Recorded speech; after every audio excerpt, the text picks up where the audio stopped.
बुद्धिमान की परीक्षा। बहुत समय पूर्व जब गुरुकुल शिक्षा की प्रणाली होती थी, तब हर बालक को अपने जीवन के 25 वर्ष गुरुकुल में ही बिताना पड़ता था।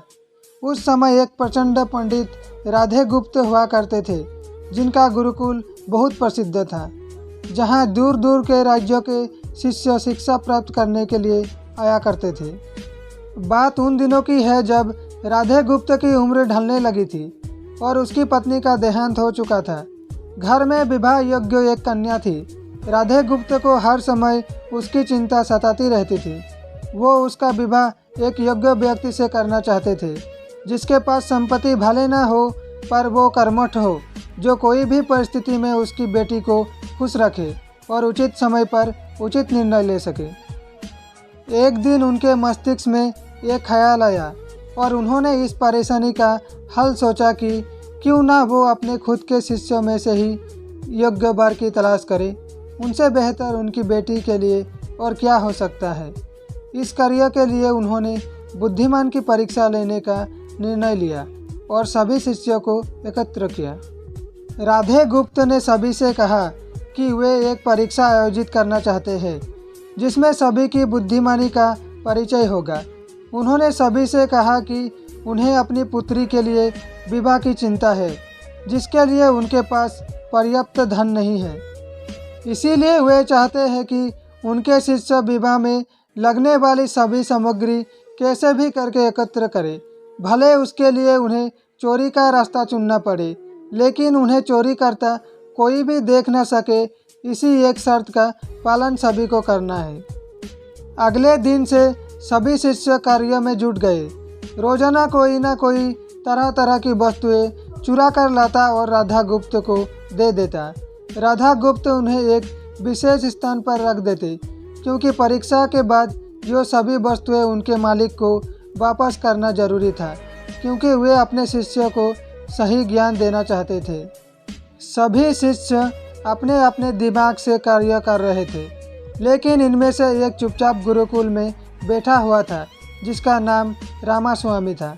वो राधा गुप्त का सबसे करीबी और होनहार छात्र था। उसे ऐसा बैठे देख राधा गुप्त ने इसका कारण पूछा। तब रामास्वामी ने बताया कि अपने परीक्षा की शर्त के रूप में कहा था कि चोरी करते वक्त इसे कोई ना देख सके। इस प्रकार अगर हम अकेले में भी चोरी करते हैं, तब भी हमारी अंतरात्मा उसे देख रही है। हम खुद से उसे नहीं छिपा सकते। इसका अर्थ यही है कि चोरी करना व्यर्थ है। उसकी ये बातें सुनकर राधा गुप्त के चेहरे पर खुशी छा जाती है। वे उसी वक्त सभी को एकत्र करते हैं और पूछते हैं कि आप सब ने जो चोरी की, क्या उसे किसी ने देखा? सभी कहते हैं कि नहीं। तब राधा गुप्त कहते हैं कि क्या आप अपने अंतर्मन से भी इस चोरी को छिपा सके?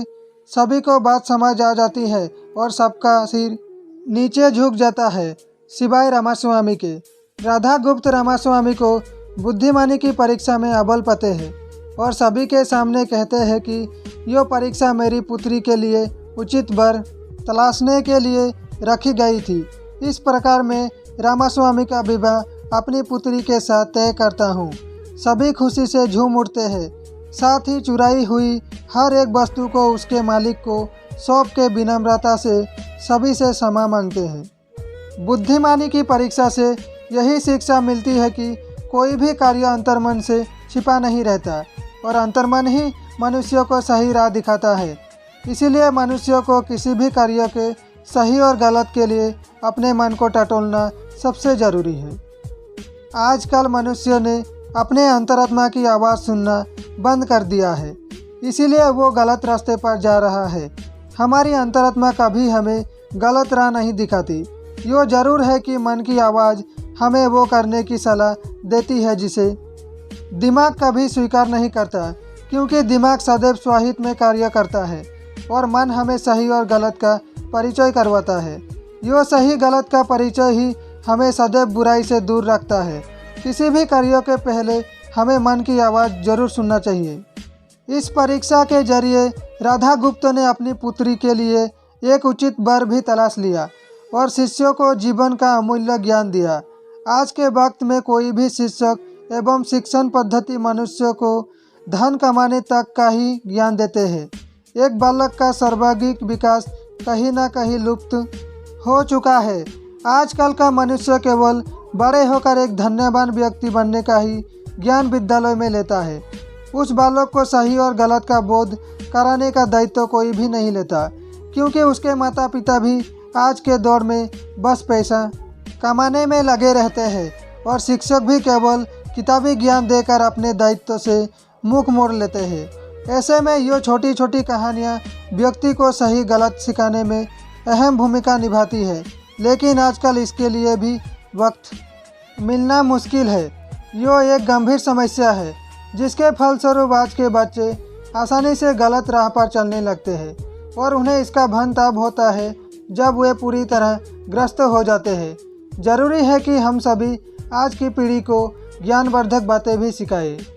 तो दोस्तों, ये कहानी आपको अच्छी लगी तो कहानी को लाइक और शेयर ज़रूर करें। नमस्कार।